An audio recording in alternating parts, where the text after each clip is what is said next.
Exodus 34. The Lord said to Moses, "Cut for yourself 2 tablets of stone like the first, and I will write on the tablets the words that were on the first tablets, which you broke. Be ready by the morning, and come up in the morning to Mount Sinai, and present yourself there to me on the top of the mountain. No one shall come up with you, and let no one be seen throughout all the mountain.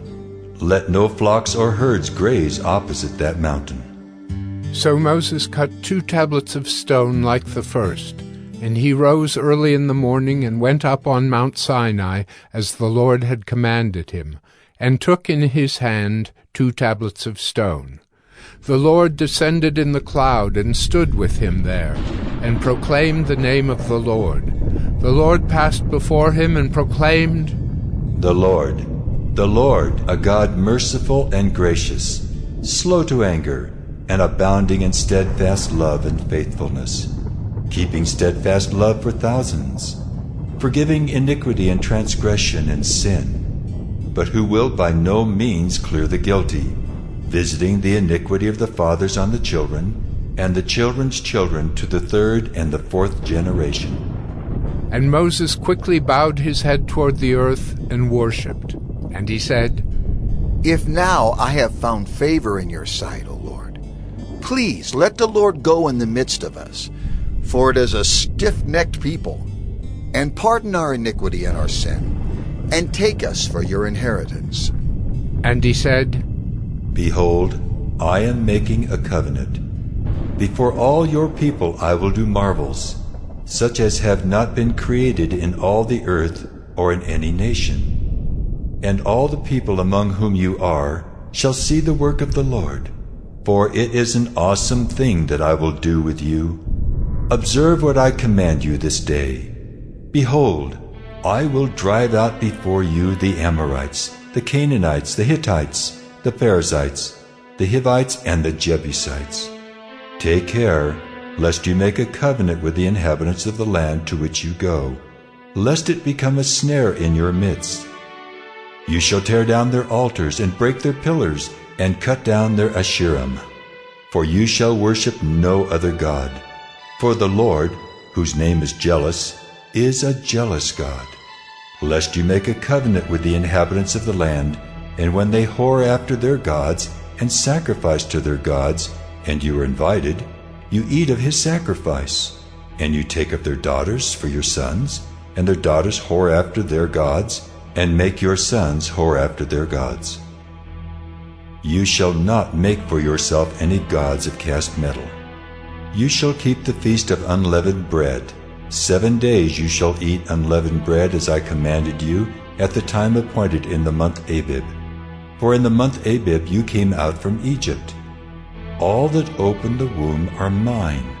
All your male livestock, the firstborn of cow and sheep, the firstborn of a donkey, you shall redeem with a lamb. Or if you will not redeem it, you shall break its neck. All the firstborn of your sons you shall redeem, and none shall appear before me empty-handed. 6 days you shall work, but on the 7th day you shall rest. In plowing time and in harvest you shall rest.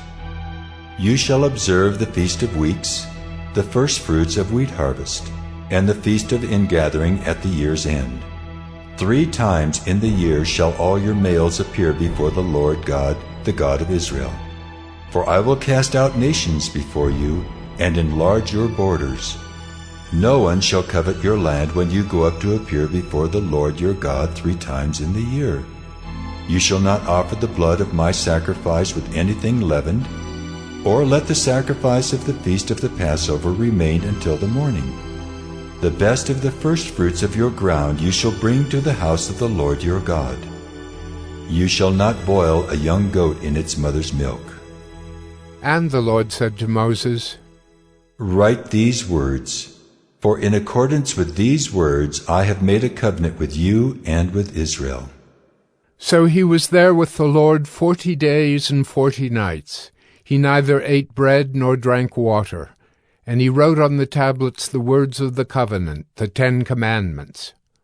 When Moses came down from Mount Sinai with the 2 tablets of the testimony in his hand as he came down from the mountain, Moses did not know that the skin of his face shone because he had been talking with God.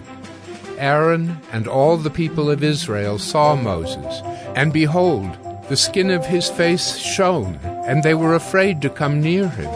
But Moses called to them, and Aaron and all the leaders of the congregation returned to him, and Moses talked with them. Afterward all the people of Israel came near, and he commanded them all that the Lord had spoken with him in Mount Sinai. And when Moses had finished speaking with them, he put a veil over his face. Whenever Moses went in before the Lord to speak with him, he would remove the veil until he came out. And when he came out and told the people of Israel what he was commanded, the people of Israel would see the face of Moses, that the skin of Moses' face was shining. And Moses would put the veil over his face again until he went in to speak with him.